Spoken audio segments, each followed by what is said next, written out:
नमस्कार, मैं हूं अमृता राय। राज्यसभा टीवी पर चुनाव नतीजों के रुझान लगातार हम आपको दिखा रहे हैं और चुनाव नतीजों के जो रुझान 5 राज्यों के चुनावों के बाद आज देखने को मिल रहे हैं, उसमें तमिलनाडु में एआईएडीएमके आगे चल रही है, वेस्ट बंगाल में तृणमूल कांग्रेस आगे चल रही है, असम में बीजेपी आगे चल रही है और केरला में एलडीएफ यानी लेफ्ट डेमोक्रेटिक फ्रंट आगे चल रहे हैं। तो इस तरह से चुनाव रुझान अब तक देखने को मिल रहे हैं और पुडुचेरी में माना जा रहा है कि कांग्रेस प्लस डीएमके आगे चल रही है। लेकिन जिस तरह के रुझान देखने को मिल रहे हैं उसमें तकरीबन वैसे ही रुझान हैं जैसे कि एग्जिट पोल में प्रिडिक्ट किए जा रहे थे। क्यों Girish? Yes, exactly. But we'll have to wait and watch the final results. But what is happening in West Bengal and Assam is very interesting. West Bengal, the way Mamata Banerjee is running away, according to the trends which we are witnessing now, we'll have to wait and watch. In a couple of hours, we'll get a better picture of what is happening. Now, just before we start, let's take a look at the headlines. Counting underway for elections. Early trend in Tamil Nadu gives AIDMK the lead. That's a clear reversal from exit poll results. TMC registers a major lead in West Bengal. Early trends have taken it past leads in over 100 seats. Assam looks tilting towards the BJP, party leading in majority of seats for which trends are out. And the LDF marching ahead in Kerala. BJP leads in 2 seats, could open its account in the state.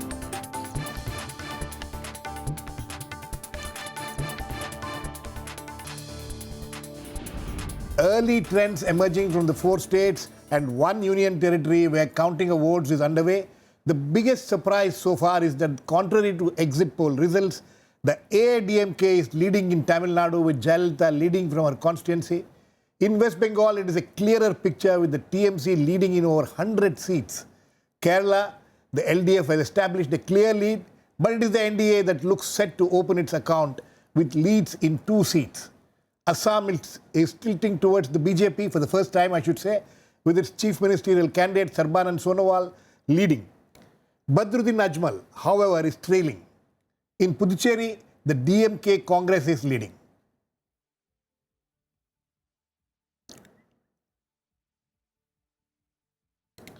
Okay, so we are now joined in the studio by Deepak Diwan, who is the executive editor of the Northeast Sun, and along with him is Nirmal Pathak. He's continuing with us, and we have our reporters in Chennai and also at the CPM office here. We have Akhilesh Suman in Chennai and Shyam Sundar at the CPM office here. We will first go to Akhilesh Suman and find out what is happening in Chennai, because Chennai, most of the exit polls at least were indicating that the DMK Congress alliance would be leading, but the trends now indicate something completely different. Akhilesh, what's the mood there? Yeah, actually in Chennai, Girish, it is according to the exit poll, because in Chennai, out of 16 seats, 14 seats are being led by the DMK. 2 seats are going to AIDMK as per just now statistics. This situation is having an impact on the voters in Chennai. Out of 16 seats are in favor of DMK at this moment. But if you go to the overall situation in Tamil Nadu, it is going towards Jayalalitha. Means Jayalalitha is getting the benefit of whatever freebies she has contributed to the people individually, whatever to the individual voters, and also some sort of tightening of administration and lack of local, you can say that local strongman in the affairs of Tamil Nadu. So these things are going in favor of Jayalalitha. And it, as I was saying earlier, then when Jayalalitha comes, जी अखिलेश सुमन, हमें ऐसा लग रहा है कि जयललिता का जादू अभी बरकरार है तमिलनाडु में और ये 1984 के बाद शायद पहली बार इस तरह से ट्रेंड बदलता हुआ दिख रहा है, अगर ऐसा होगा तो। लेकिन मैं ये जानना चाहती हूँ कि वहाँ पर जो लीडर्स हैं, जो जीतने हारने वाले मेन की लीडर्स हैं, उनकी कुछ तस्वीरें आपने कैद की होंगी उनके घर के बाहर, उनके सपोर्टर्स की, वो किस रूप में देखने को मिल रही हैं? क्या उत्साह है या कहीं निराशा है? क्या क्या देखा आपने आज सुबह से? देखिए अमृता, सुबह से तो हम काउंटिंग सेंटर के ही इर्द गिर्द घूम रहे थे, क्योंकि सबसे पहला काम हो जाता है कि काउंटिंग सेंटर की क्या स्थिति है, वहाँ की व्यवस्था ठीक है कि नहीं, वहाँ कोई ऐसा तो नहीं जो हमारे लिए न्यूजी हो जहाँ कोई गड़बड़ी की आशंका हो। ऐसी कोई स्थिति नहीं है। काउंटिंग बहुत ही शांतिपूर्ण तरीके से चला। जहां तक सेलिब्रेशन की बात है तो काउंटिंग सेंटर पे जयललिता के और जयललिता के घर ओएस गार्डन जो है, I think there's a Akhilesh problem Suman with the ka, video there, Amrita. I think we'll go back to Akhilesh Suman. Akhilesh, we'll come back to you. There's a problem with the video there. Let's go to Shyam Sundar. Shyam Sundar. Shyam Sundar is outside the CPM office here in Delhi.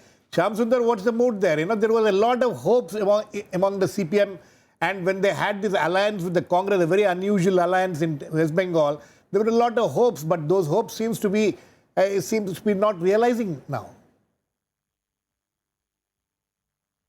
Definitely, Girish, from West Bengal, it's not a good news for CPM, though LDF is leading in Kerala, and right now a few of the leaders are inside in CPM headquarters. General Secretary Sitaram Yechuri yet to arrive in CPM headquarters, though Prakash Karat and Branda Karat, they arrived in CPM headquarters few minutes back, but they didn't speak to the media. They said media should wait for their reactions because still these are early trends. But in West Bengal, the bold decision taken by West Bengal State Committee and backed by Mr. Sitaram Yechuri is not giving expected results to this left front, and especially CPM. The CPM State Committee's assessment was that they will at least cross 100 mark and they will reach at least near 130 seats. But trends as of now show that those expectations are also not fulfilled, and somehow somewhere party is feeling that Surya Kant Mishra, who was leading the left front in West Bengal, he couldn't match personalities like Buddhadev Bhattacharya or Jyoti Basu,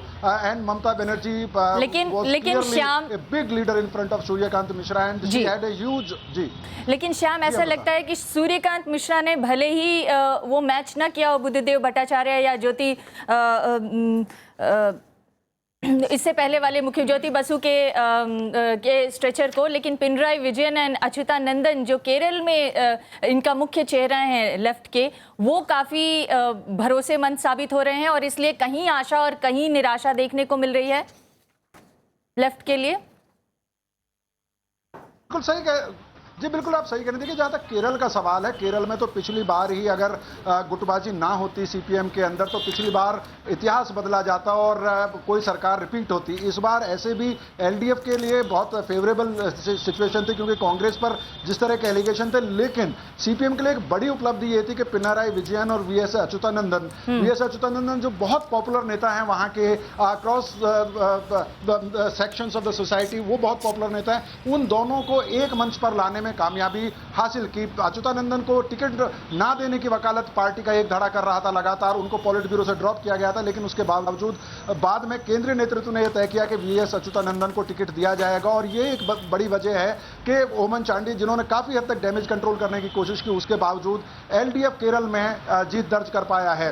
और आपने बिल्कुल सही कहा कि केरल जरूर CPM के लिए एक तरह से सुखद खबर है, लेकिन अगर राष्ट्रीय राजनीति में रेलेवेंस की बात करें सीपीएम की और लेफ्ट पार्टीज की, तो पश्चिम बंगाल जीतना उनके लिए बेहद जरूरी था। और यही का एक बड़ा कारण था कि कांग्रेस के जो उनका आर्क राइवल रहे हैं पश्चिम बंगाल में, त्रिपुरा और केरल में, तीनों स्टेट में, उनके साथ वो जाने के लिए तैयार हुए। और सबसे बड़ी चुनौती पश्चिम बंगाल में ये थी कि डिग्निटी के साथ लेफ्ट पार्टी चुनाव लड़ पाए। उतना जरूर कहा जा सकता है कि इस बार जो हालात 2011 में थे या 2014 में थे, उससे बेहतर चुनाव लड़ा।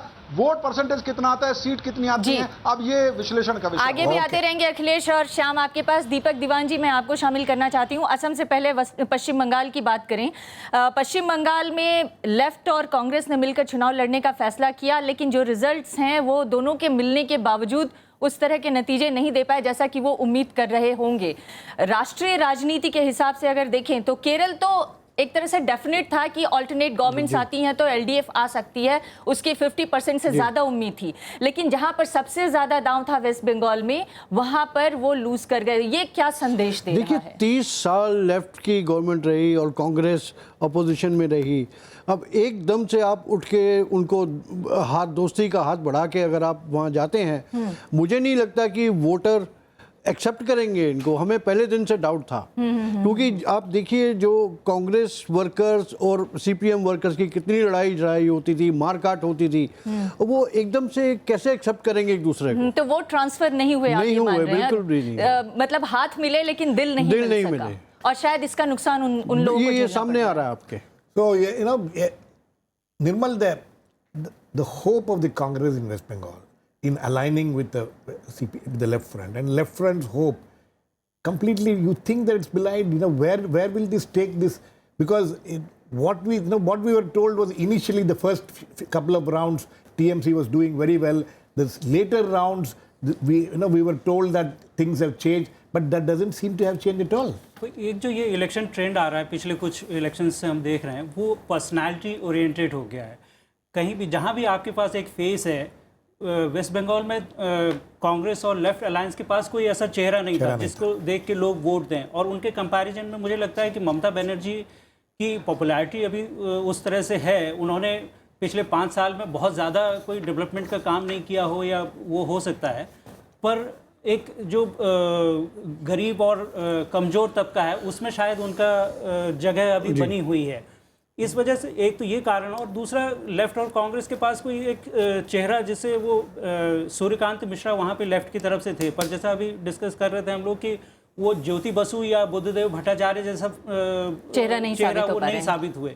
और कांग्रेस के पास वैसे भी कोई वहां पर अभी इस तरह का चेहरा नहीं है जिसको कांग्रेस को देख के अगर कोई वोट कर सकता। नहीं, another thing, very interesting what we are getting looking at some of the figures which are coming. I mean, these are all trends, but what it shows is that BJP, I mean TMC's, Trinamool's vote share is 46%, about 46%, and which it's the CPM plus Congress, the left front plus Congress, it's trailing by 10% margin, 36% and 46%.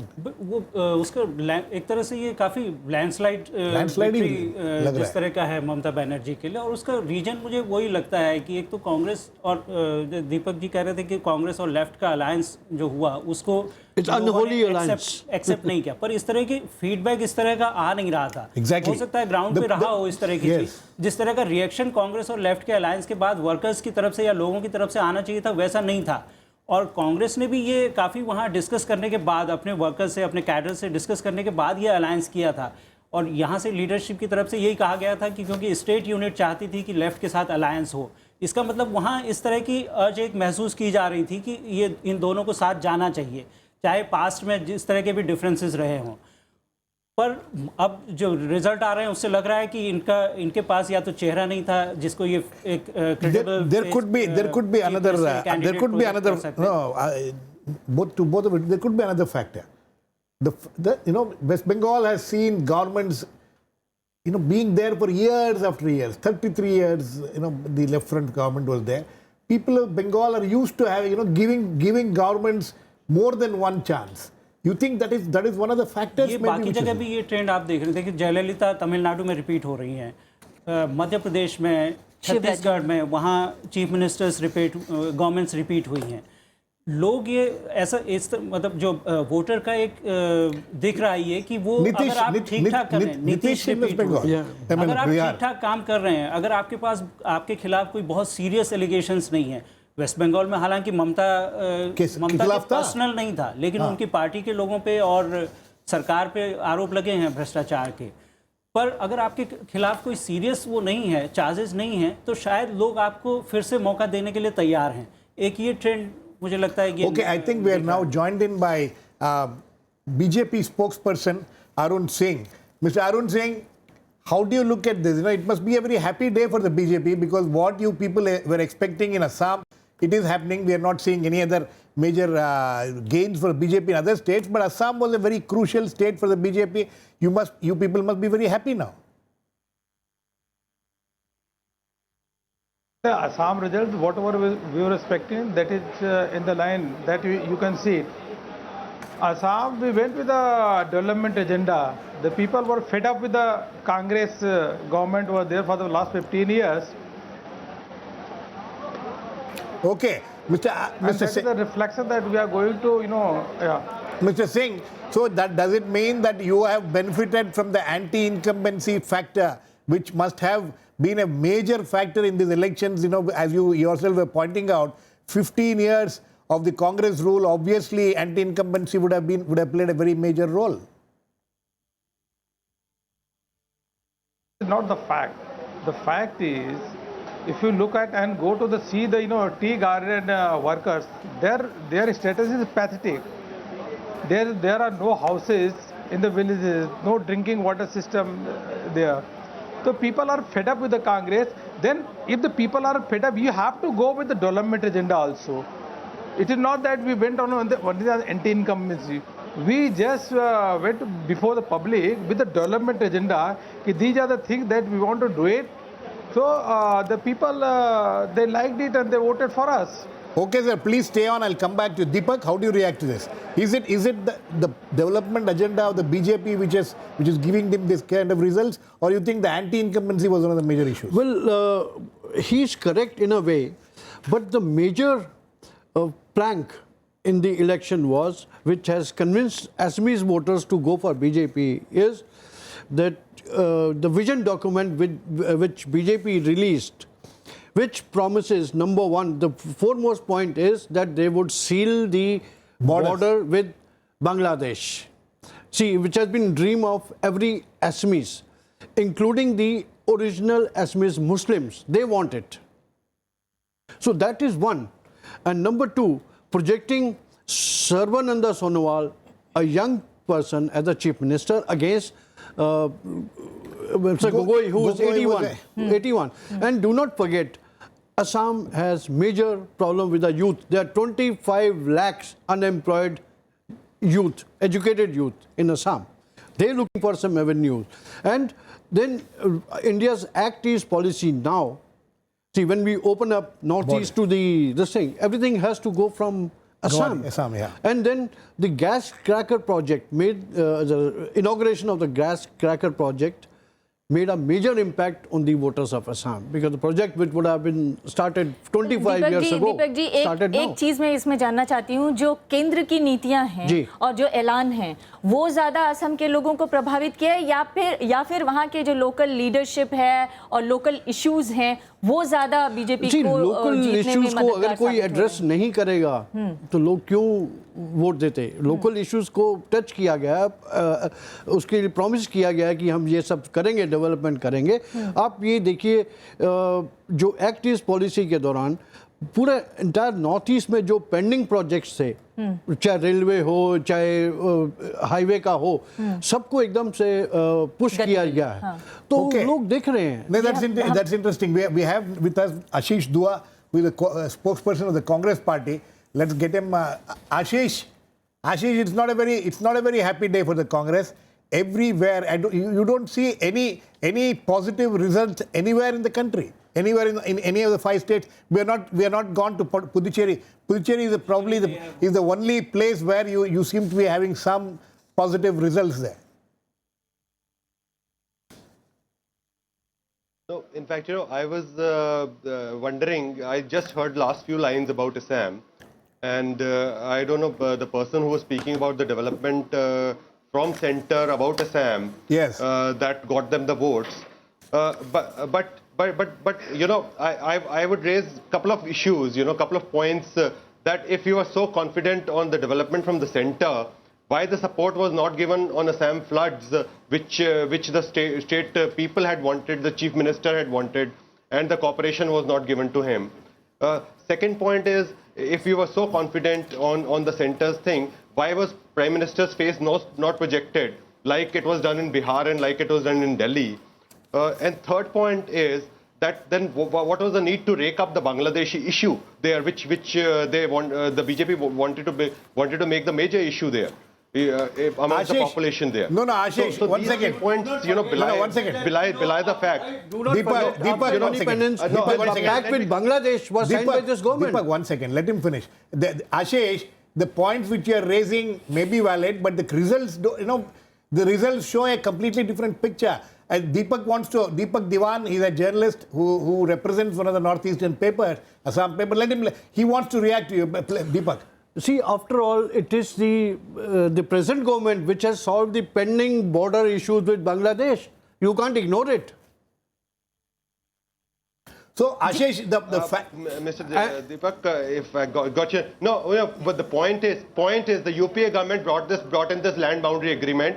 They wanted to bring in. It was BJP and specifically Mr. Narendra Modi who was against it. They thought, and at that time they said this is anti-India, this is anti-national. Ashish ji हो सकता है कि land boundary agreement की शुरुआत कांग्रेस ने की हो, लेकिन क्रेडिट जो है वो बीजेपी के खाते में जाता है, एनडीए के खाते में जाता है। सवाल ये है कि जनता ने इन तमाम आपकी उपलब्धियों के बावजूद आपको नकार दिया। किसकी गलती मानते हैं और क्या नाकामी मानते हैं आप लोग?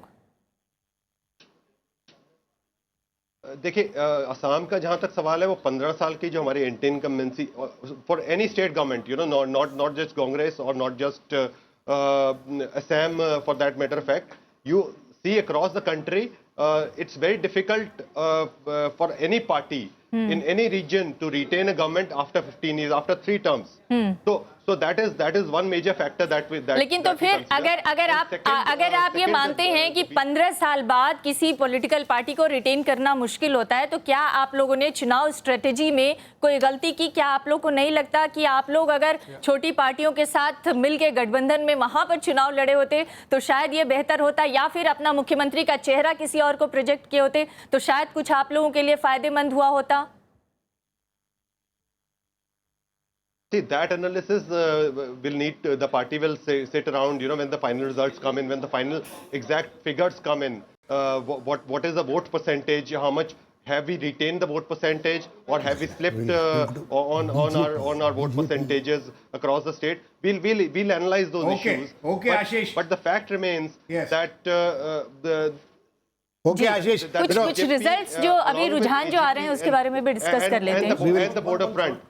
No, we will. Okay, Ashish, in total, the fact of the matter is that the Congress has very little to cheer about, except in Puducherry. Thanks for joining us, our BJP spokesperson, I think, is still there, Mr. Arun Singh. Mr. Arun Singh, you think that one of the major factors in the kind of results which we are witnessing now is the decision of the BJP to have an alliance with the Assam Gana Parishad. That you think that has been a very crucial factor, because we are looking at some of the figures, some of the voting percentages. It seems to have worked. The alliance seems to have worked. AGP has brought in about 12% or 13% votes to the bag, and the BJP has 25%. Plus BPF. Plus BPF, but a Bodo party. Bodo People's Front. Hey, look, I'm not a spokesperson, general secretary, but Okay. I want to make a certain points. क्या है कि जब आप चुनाव जीतते हैं तो कई मल्टीपल फैक्टर काम करते हैं, कोई एक फैक्टर के आधार पर चुनाव नहीं जीतते. हमने विकास का एजेंडा वहाँ पे रखा, लोगों से गठबंधन किया अन्य पार्टियाँ, और उसके साथ साथ जो कांग्रेस के एंटी इनकम्बेंसी वह काम की. केंद्र सरकार की योजनाएं नीचे तक जो पहुंच रही हैं गांव गरीब कल्याण के लिए, वह काम की. और ऊपर से जो राहुल गांधी और कांग्रेस की नकारात्मक पॉलिटिक्स है वह भी इसमें एक काम की. थे सारे फैक्टर मिलकर के भारतीय जनता पार्टी को अच्छी तरीके से असम में सफलता दिला रहे हैं, और धीरे धीरे पूरा देश कांग्रेस मुक्त हो रहा है. और आने वाले समय में देखिएगा कि कांग्रेस के पास एक भी राज्य नहीं बचेगी. लेकिन अरुण जी अभी जो रुझान आ रहे हैं उसके मुताबिक कांग्रेस को 30% वोट अभी भी हासिल हो रहे हैं असम में. अभी तक के जो रुझान आ रहे हैं उसके मुताबिक मैं कह रही हूँ, बीजेपी को 25.4%, एजीपी को 12%, बीपीएफ जो आपके साथ गठबंधन में पार्टियां हैं उनकी अगर बात करें तो 6.3, % मिल रही हैं और इस तरह से आप लोग ज़रूर गठबंधन में एक बेहतर प्रदर्शन करते हुए नजर आ रहे हैं, लेकिन अगर सिर्फ कांग्रेस से तुलना करें तो अभी भी 5% वोट आप लोग पीछे हैं। मैं ये नहीं कह रही हूँ कि लोकसभा इलेक्शन से ये वोट कम है इनका। हाँ, लोकसभा इलेक्शन से भी वोट परसेंटेज आपका देखा जाए तो कम है, लेकिन आप गठबंधन में निश्चित रूप से आगे हैं और ये भी सच है कि आप लोगों के सीटों के रुझान भी आगे चल रहे हैं।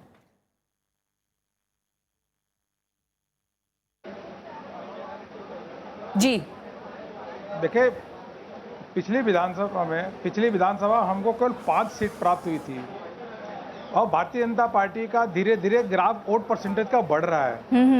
और अगर आप देखेंगे पिछली विधानसभा में वोट परसेंटेज में जबरदस्त बढ़ोतरी आई है। किसी भी राज्य में धीरे धीरे एक क्रमशः वोट परसेंटेज बढ़ता है, मतलब ऐसा नहीं होता कि एक जंप होकर के 2 से 3 गुना हो जाए। बट सीटों में गठबंधन हमने किया और उस गठबंधन के आधार पे विकास का एजेंडा रखा और उसके आधार पे हमको ये जाकर के पूर्ण बहुमत की सरकार भारतीय जनता पार्टी की वहाँ बनने वाली है। आप असम की स्थिति समझिए, जो टी गार्डन में जो बच्चे हैं जो काम करते हैं उनको कितना 90% लोगों की एनीमिया हुई है। वहाँ पे भयंकर टीबी की बीमारी है, गांव में पीने का पानी नहीं है, मकान नहीं है। कांग्रेस ने इतना पूरा का पूरा, जब से देश आजाद हुआ कांग्रेस ने वहां शासन किया, केवल 12 साल निकाल दे तो Okay, Mr. Arun Singh, खराब कर दी है। Okay, Mr. Arun Singh, I think now you have an opportunity, your party has an opportunity to address all these issues which you have been talking about. Anyway, congratulations for your performance in Assam. लेकिन असम में गिरीश अगर देखा जाए Badruddin Ajmal, anyway, thanks for joining with us, Mr. Arun Singh. Deepak, दीपक के जाने से पहले ये जरूर अपने दर्शकों को बता देना चाहिए, बदरुद्दीन अजमल जिसके ऊपर बहुत ज्यादा लोगों की निगाहें थी, वो ट्रेल कर रहे हैं सलमारा साउथ सीट से। वो ट्रेल कर रहे हैं और रकीबुल हसन जो आईएनसी के हैं वो भी ट्रेल कर रहे हैं। हालांकि बस Samaguri constituency, Rakibul Hussain was a minister. हाँ, he was a home minister. And Tarun Gogoi lead कर रहे हैं तीताबर सीट से। अभी कितने % की लीडिंग है वो अभी पता नहीं है, लेकिन लीड कर रहे हैं। माजुली सीट से सर्बानंद सोनोवाल जो बीजेपी के सीएम कैंडिडेट है वो लीड कर रहे हैं और हेमंता विश्वास बीजेपी के candidate. Interesting, all the big leaders as far as BJP, even Tarun Gogoi is leading. And but Badruddin Ajmal is trailing. जिसको कि किंग मेकर कहा जा रहा है। How do you look at this? Guwahati has 4 seats. Out of 4, on 3 BJP is leading and 1 seat Congress is leading. But how do you see Badruddin Ajmal's trailing? And we don't know. I mean, he may still overcome this thing. But as far as why do you think he's trailing? What has been the politics of Ajmal which has not worked this time? See, the migrant, I mean, it's difficult to identify who's illegal migrant or the real migrant. See, among the present Muslim votes, the votes got divided between AUDF and Congress. Okay. See, the Congress also played a game. Tarun Gogoi, during the election campaigning, he started saying there is no Bangladeshi in Assam, which SMEs cannot swallow. Okay.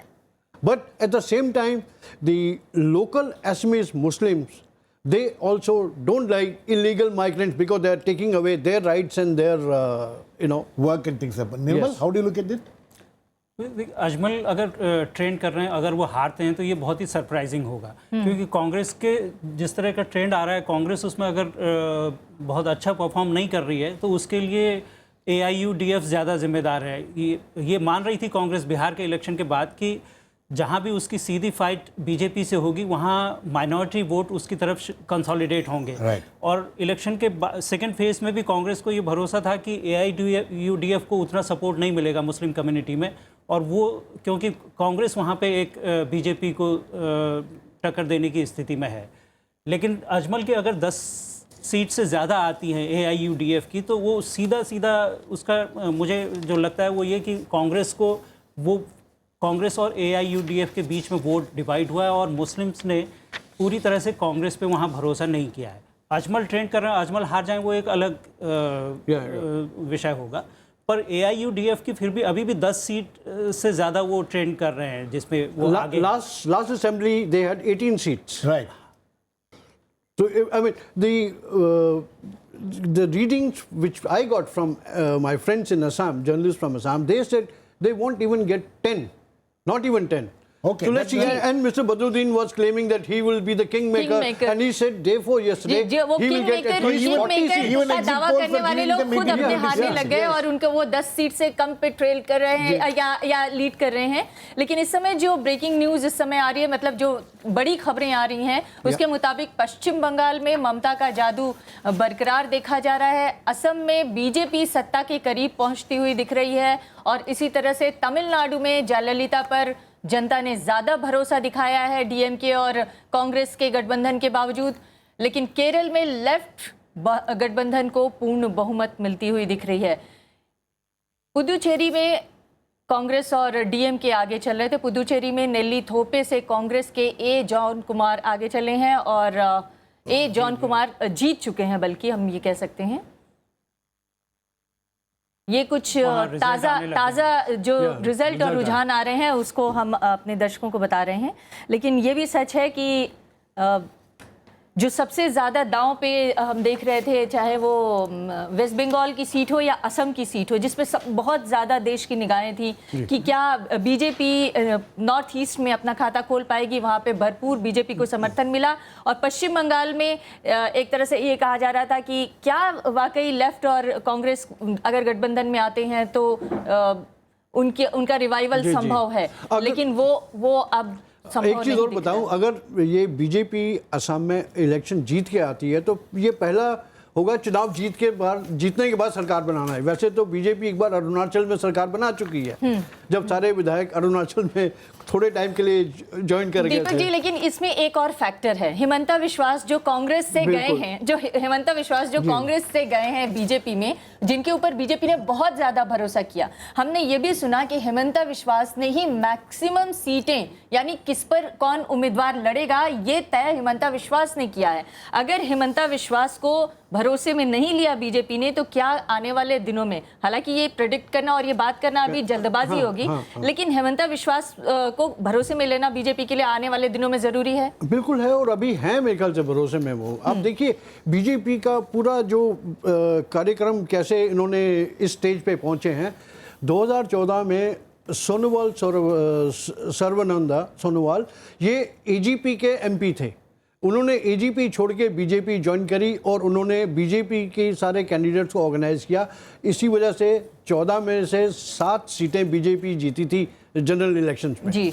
और उसके बाद ये party का पूरा reorganisation हो रहा था। उधर क्या हुआ कांग्रेस में, what went wrong in Congress camp, I must tell you, is that Himanta Biswa was seen as a successor to Gogoi, but Gogoi tried to prop up his son. That is where the problem seems to have. No, if only the Congress. Very quick last words, Nirmal, before you can take leave. You think Congress did a mistake by projecting Gogoi again? If they had projected somebody else as chief minister, whoever. There's nobody. नहीं, हेमंत बिस्व शर्मा थे वहाँ पे। वो तो चले गए ना BJP में, पर उससे पहले उसके बाद कोई बचा नहीं। पिछले 2 साल से ये BJP had no political party to go for alliance also in Assam. Congress को वहाँ लीडरशिप में चेंज करना चाहिए और उसका एनालिसिस अभी रिजल्ट आएंगे उसके बाद, क्योंकि तरुण गोगोई के अपने कैलकुलेशंस थे। कांग्रेस में वहाँ हेमंत बिस्व शर्मा की इमेज को लेकर बहुत प्रॉब्लम थी। उनका एक आध जो करप्शन के मामले आए थे उसमें भी उनका नाम था। अब वो आगे बीजेपी उनसे किस तरह से डील करेगी वो भी देखने वाली बात होगी। पर लेकिन ऐसा लगता नहीं है निर्मल की इस बार करप्शन कोई मुद्दा रहा इलेक्शन में। जयललिता को करप्शन की वजह से जेल जाना पड़ा, लेकिन जयललिता यहाँ पर जीतती हुई दिख रही हैं। करप्शन के चार्जेस टीएमसी पे लगे लेकिन उसके ऊपर कोई असर नहीं पड़ा। तो करप्शन के चार्जेस अगर आप कह रहे हैं हिमंता विश्वास पर लगा, वो बीजेपी में गए और बीजेपी जीत गई, तो इसका मतलब लगता नहीं है कि करप्शन इस देश में और कम से कम इन 5 चुनाव में कोई बड़ा मुद्दा रहा। एक चीज मत भूलिए, we have another big wig, Prafulla Mahanta. BJP will have to deal with Prafulla Mahanta also equally with the respect, because he's being the ally and former chief minister, and you know. Okay, we have Shyam Jaju, the vice president of the BJP, with us here. Mr. Jaju, is this Assam has proved to be what you people had expected? What about other states? And or you think that Assam is the biggest victory for the BJP in recent years? Narendra Modi ji के नेतृत्व में केंद्र में सत्ता में आने के बाद हमने सबसे ज़्यादा अगर जोर कहाँ दिया होगा तो वो नॉर्थ ईस्ट स्टेट में दिया था। नॉर्थ ईस्ट स्टेट और असम, इसमें जो विकास का काम हमने 2 साल में किया है और अमित शाह जी के नेतृत्व में जो स्ट्रेटेजी की, उसका स्वाभाविक नतीजा हम देख रहे हैं। असम में प्योर मेजॉरिटी में हम सत्ता में आने जा रहे हैं और जो राज्य जहां हमें आज तक प्रतिनिधित्व भी नहीं मिला, उन राज्यों में अच्छी तरह से हमें प्रतिनिधित्व मिल रहा है और कांग्रेस सभी राज्यों से जा रही है। कांग्रेस का अंतकाल शुरू हो गया है। वेस्ट बंगाल में कांग्रेस जिस लेफ्ट के साथ है, अपनी डूबती नैया बचाने के लिए उन्होंने उनसे गठबंधन किया, वहां वो नहीं आ रहे। केरला से वो जा रहे हैं। तमिलनाडु में उन्होंने जिनके साथ गठबंधन किया, वहां पर वो पार्टी जीत नहीं रही है, वहां जयललिता वापस आ रही है। तो मेरे ख्याल से कांग्रेस पार्टी का जाना और भारतीय जनता पार्टी का वहां रिप्रेजेंटेटिव होना, ये देश के लिए एक अच्छा संकेत है। जी, और केरल को लेकर जो आप लोगों की उम्मीदें थी, क्या वो पूरी होती हुई दिख रही हैं यहाँ पे? केरल में आप लोगों ने बीडीजेएस के साथ गठबंधन किया और काफ़ी दावे किए, प्रधानमंत्री जी की 6-6, 7-7 रैलियां हुई। क्या वहां पर आप लोगों को संतोषजनक रिजल्ट या रुझान देखने को मिल रहे हैं? ये बात है कि हमारे उम्मीदों के अनुसार रिजल्ट नहीं है, पर आज तक उस सदन में हमें रिप्रेजेंटेशन तक नहीं मिला था। केरल का जिस प्रकार का सामाजिक समीकरण है, जिस प्रकार का वहां का जियोग्राफिकल है, उसमें इस बार हमने जिस ताकत लगाई है, हमारे केडर में नया उत्साह आया है। कांग्रेस वहां से जा रही है और भारतीय जनता पार्टी को वहां रिप्रेजेंटेशन मिल रहा है। हमारे वोटों में इजाफा हो रहा है, लोकसभा में भी हुआ था, इस बार भी हो रहा है। मुझे लगता है हमारे लिए ये एक अच्छा संकेत है। जी, और दूसरे राज्यों की अगर हम बात करें, चाहे वो पश्चिम बंगाल की बात हो, जहां पर आप लोगों ने लोकसभा चुनाव में 17% वोट हासिल किए थे और इस बार उम्मीद कर रहे थे उससे ज़्यादा वोट आ सकते हैं। वहां पर आप लोग जिस तरह का रिजल्ट देख रहे हैं, टीएमसी को बड़ा देख रहे हैं, उससे क्या संतुष्ट हैं? भारतीय जनता पार्टी को वहां एक सीट थी, केवल उपचुनाव में हमने जीती थी। लोकसभा में भी हमने 2 सीटें जीती थी। इसके आधार पे आज जो रिप्रेजेंटेशन हमें वहां पर मिल रहा है, वो निश्चित रूप से सराहनीय बात है। वेस्ट बंगाल आज तक लेफ्ट का गढ़ रहा है। लेफ्ट से फ्रस्ट्रेशन आने के बाद लोगों ने कांग्रेस को चुना। आज दोनों पार्टियों के बाद एक विकल्प के रूप में लोगों ने ममता जी को चुना है। हमें यह मालूम है कि वहां एक सशक्त और समर्थ विकल्प के रूप में भारतीय जनता पार्टी नहीं है। लोग हमें वोट देना चाहते हैं, पर हमारा इंफ्रास्ट्रक्चर वहां वीक है। इस चुनाव से वो शुरुआत हुई है। आने वाले दिनों में निश्चित रूप से भारतीय जनता पार्टी का अच्छा परफॉर्मेंस वेस्ट बंगाल में भी देखने को आपको मिलेगा। जी, Okay. Thanks for joining us, Mr. Jaju. Thanks. We are now joined in the studio by Vinod Sharma, political editor of the Hindustan Times. Welcome, Vinod. Vinod, what do you think is the underlying message from all the 5 states? 2 things, as of today, this is all about the BJP's expanding imprint and the Congress's vanishing footprint across India. This is the sum and the total. So that Congress Mukt Bharat, which the BJP talks about, is being indicative. You think the results are somewhat indicative of that? Girish, you and I have seen, and most of us, our generation people have seen, that it's always hazardous to write off a political party or a politician. One should never do that. And more so when between now and the 2019 elections, there are another 2 rounds of assembly elections. Right. Where the BJP, in states where the BJP is in power, for instance, in 2018, which is the closest to the 2019, Rajasthan, Madhya Pradesh and Chhattisgarh will go to polls. And Delhi. And in Madhya Pradesh and Delhi. And in Madhya Pradesh and Chhattisgarh, the BJP has been in power for 15 years. Right. The way Gogoi was in power for 15 years in Assam. Yes, of course, the BJP has squarely won Assam. There's no doubt about that. But it's also a fact that the Congress was jaded there and it erred in the strategy. It didn't present a fresh face or a younger face and has paid the price for it. Ji. From the BJP standpoint, one point I want to make, from the BJP standpoint, it's a milestone victory. Milestone similar to the one that it created in Karnataka when it won, when it got in power into Karnataka, and the number 2 when it got into power in Jammu and Kashmir. Right. And the question here is that with BJP and the Bodo parties part of their alliance, And the Assam Gana Parishad. and the Assam Assam Gana Parishad, which is the small nationalism versus the big nationalism issue, which is BJP's big nationalism. My question is that the BJP will have to be doubly cautious. Today, it's a pan-Indian party. It's a pan-Indian party as of today. It is there from Kashmir to Kerala, if not Kanyakumari. And it is there in the west and in the east and in the Madhya Bharat. And so it's a pan-Indian party. And it will need to, instead, if he's going to assert, it's going to follow its path of assertive majoritarianism. If it is assertive majoritarianism in Assam, then what shall be the consequences for its government in Jammu and Kashmir? So, it's a very, very complex question. So it will have to play a very Raja. balancing act. Now, because they are a pan-Indian party, they'll have to behave as a pan-Indian party. जी, हमारे साथ CPI के नेता D राजा इस वक्त जुड़ रहे हैं। Meanwhile, Amrita, the screen, what we are seeing, they are live visuals from Chennai, I think. कुछ वैसे ही नजारा है जैसे कि चुनाव के वक्त में उनके 50-50, 60-60 विधायक कैंडिडेट बैठे रहते थे जयललिता के नीचे और वो एड्रेस करती थी। कुछ वैसा ही नजारा इस समय देखने को मिल रहा है। जयललिता एक खास विंडो से एड्रेस कर रही हैं और उनके नेता और सपोर्टर्स ग्रीट कर रहे हैं उन्हें।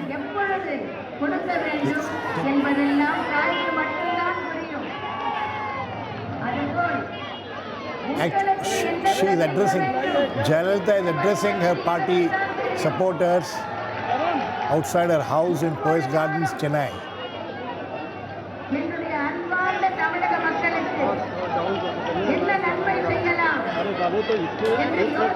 इसका मतलब ये है गिरीश की पर्सनालिटी कल्ट जिसकी आलोचना हो रही थी अब से पहले तक, वो उस पर्सनालिटी कल्ट पे ज़्यादा भरोसा, मतलब पर्सनालिटीज़ पे ज़्यादा भरोसा किया वहाँ की जनता ने, या सिर्फ पर्सनालिटीज़ पे भरोसा किया, या जो फ्रीबीज़ और उनके वादे थे उन पर ज़्यादा भरोसा किया, या आने वाले वक्त में हम एनालिसिस करेंगे। लेकिन हमारे साथ सीपीआई के नेता डी राजा जुड़ रहे हैं। डी राजा जी, आपका स्वागत है।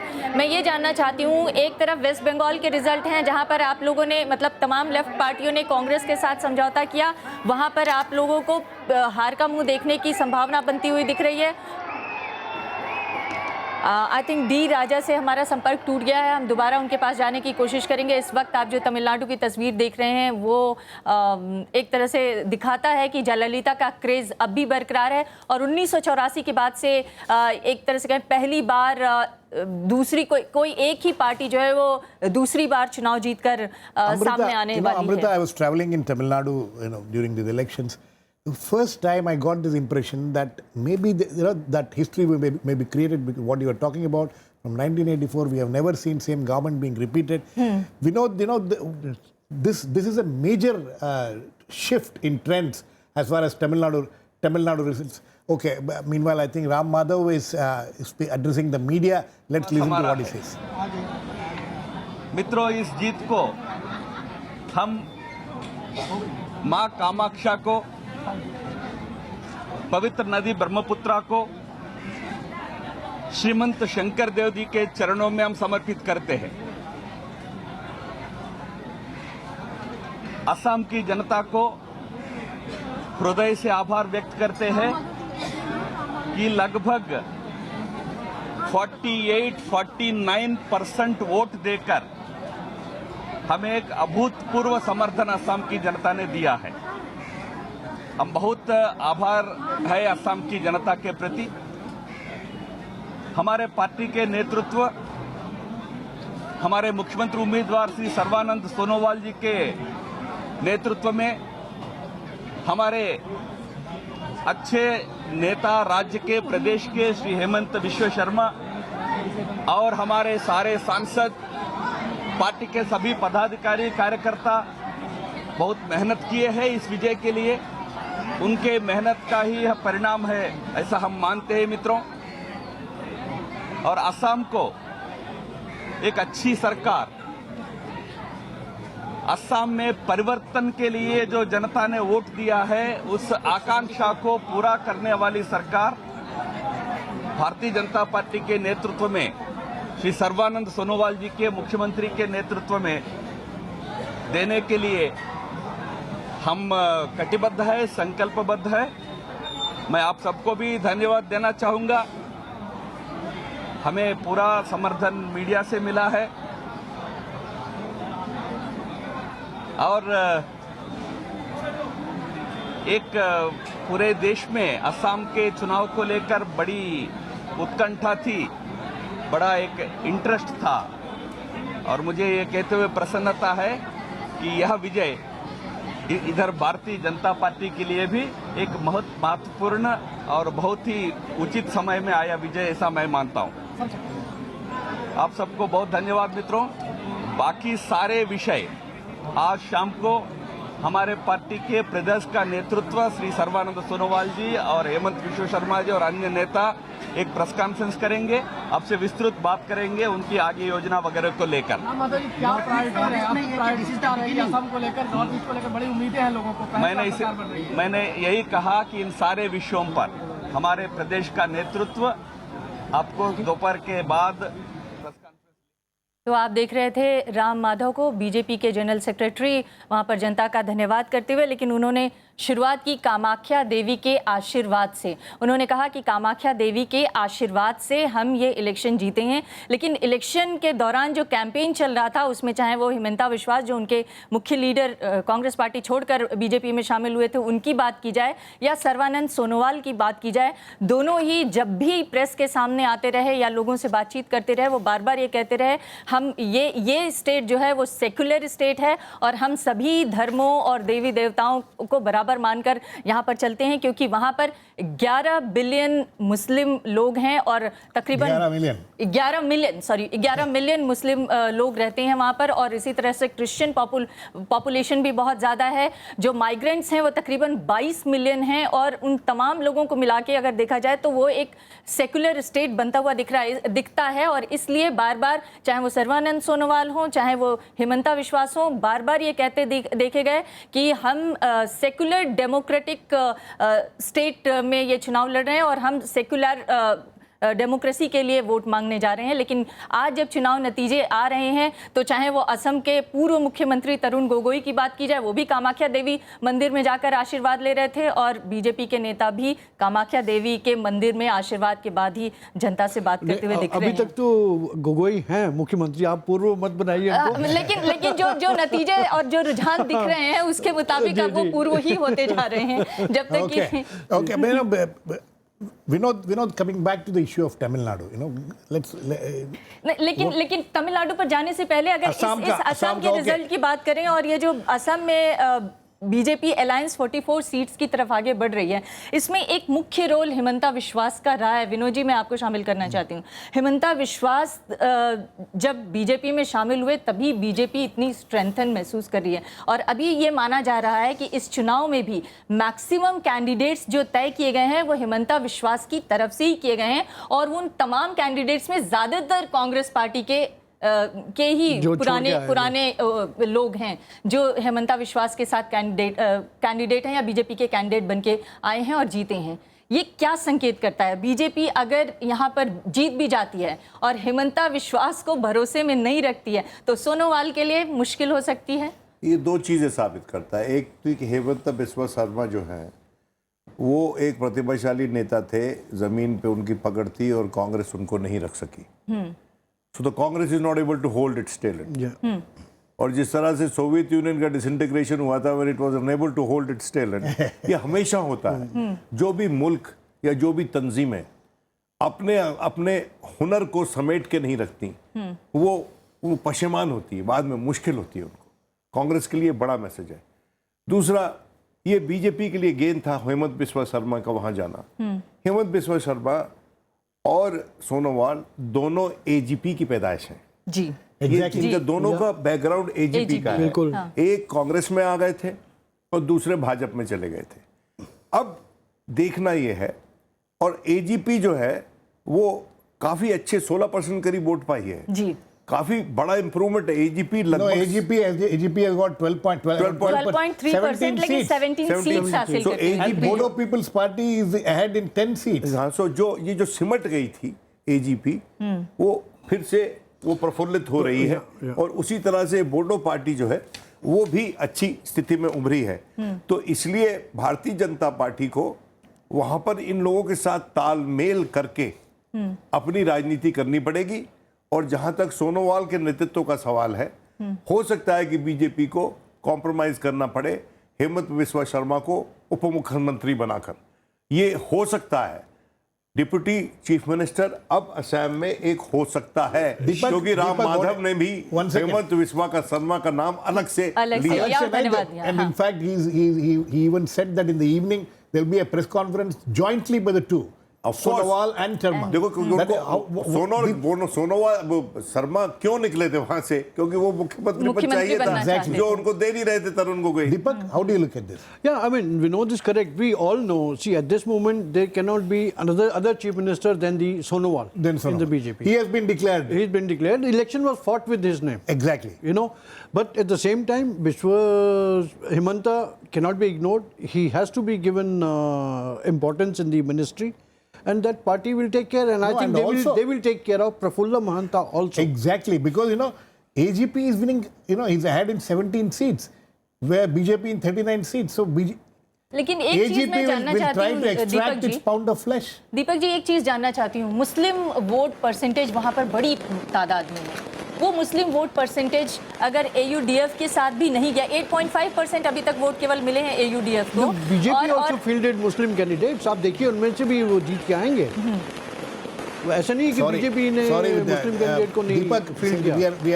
We are seeing some scenes in Tamil Nadu celebrations in Chennai, in Tamil Nadu, where Jayalalitha is back in the seat, and which is a very major development as far as Tamil Nadu is concerned. 3 दशक के बाद ये पहली बार NT Rama Rao के बाद ये पहली बार कोई नेता जो है दोबारा जीतकर इस तरह से आ रहा है। And it will be the first time that the outgoing chief minister will not have to go to jail also. Which has also become No, but one must understand that this seminal victory of Jayalalitha also has to be explained through the quadrangular context which was there in the state for the first time. Broadly it has been a contest between two formations, but this time it was not two formations, not just two major formations, but there was a third formation and there was a fourth formation. No, this third formation, interestingly, it has just been managed about 5.8%. So that means it hasn't clicked. It hasn't The clicked. 5.8% is not much, क्योंकि इतना तो पहले भी आता रहा है। But that 5.8% is almost equal to the Congress vote share. If you नहीं, और 5% PMK का भी वोट शेयर रहा है, वहाँ पर 5.8% कांग्रेस का वोट शेयर रहा है। तो ये इतना जितना हाइप था कि थर्ड फ्रंट की वजह से हो सकता है वोट शेयर में चेंजेस आ जाएं और जयललिता की हार हो सकती है, या किसी एक फ्रंट को। Jayalalitha was projected as winning because of this split in the vote.